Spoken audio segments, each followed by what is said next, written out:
Right, now we're going to have a look at what's called a variegated sky. This is, in simple terms, what a variegated sky looks like. It varies from one colour to another. As you can see, there's a lot of things about it that's very similar to the graded sky, in that you've got a dark area at the top here, this blue, that lightens off with the horizon in a glorious glow of colour, and you can just imagine the sun disappearing down over these hills in the background. So this is what we're going to use as the basis for the variegated sky. Now this time we're going to introduce another colour. You know, notice the way we've introduced an additional colour each time, and that's a great practice for yourself when you're learning to paint. So this time we've got the ultramarine blue, the yellow ochre, the titanium white again, the acrylic retarder gel, but here we've introduced permanent rose. Again, we're only using the one big brush, same brush as we've used in the other demonstrations. So let's take some of the white, because we don't want a completely dark dense blue, but this time we are going to have a darker blue to start at the top of the page. So plenty of blue dolloped on, nice and dark, plenty of retarder.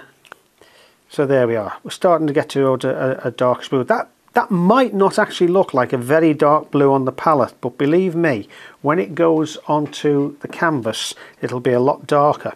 Now we're just going to bring in a little touch of the permanent rose, and you can see that purples it off. Okay, we've got plenty of that, and that's going to give us the dark blue at the top of the sky. So the trick here with skies is to observe a little bit of restraint in your colours, and you can always go darker if you want to. Okay, now you can see I've got about a third of the way down the canvas.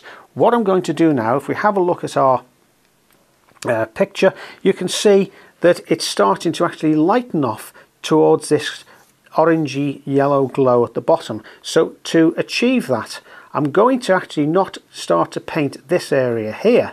I'm actually now going to change and start from the horizon beyond these hills with this golden glow, and I'm going to work that upwards into the picture.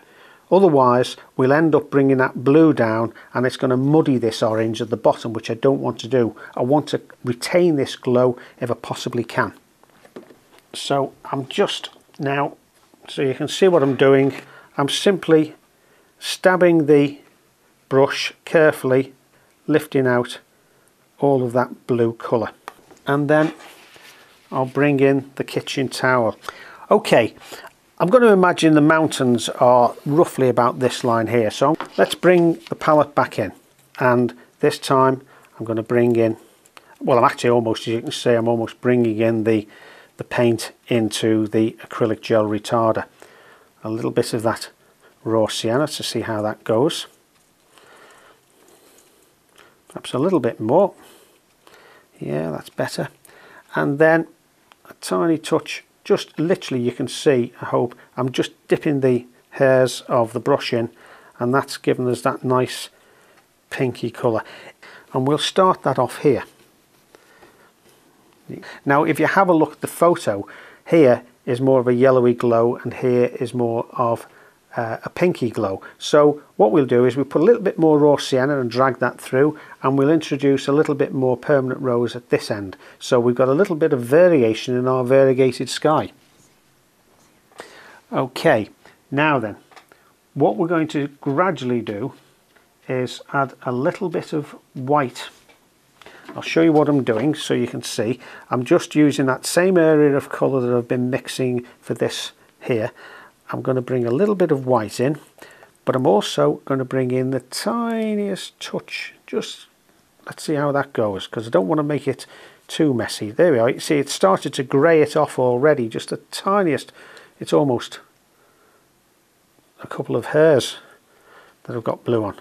Now that doesn't turn it green, as you can see. It actually starts to grey it off slightly, and you can see the difference right away. Blending that gently into the colours,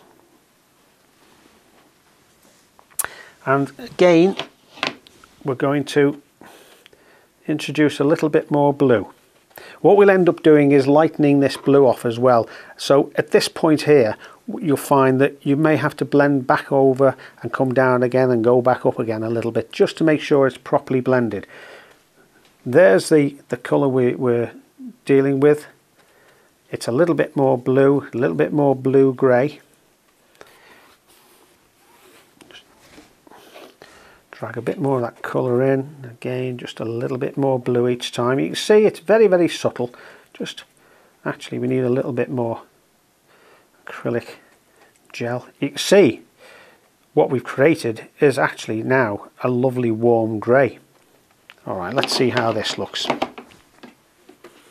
There we are, and then that's nice blue-grey again. Now, don't worry about the fact that I'm appearing to go over this dark blue colour with this lighter grey. You can see that if you just by turning the paintbrush over, it helps to drag colours from here downwards and colours from here upwards.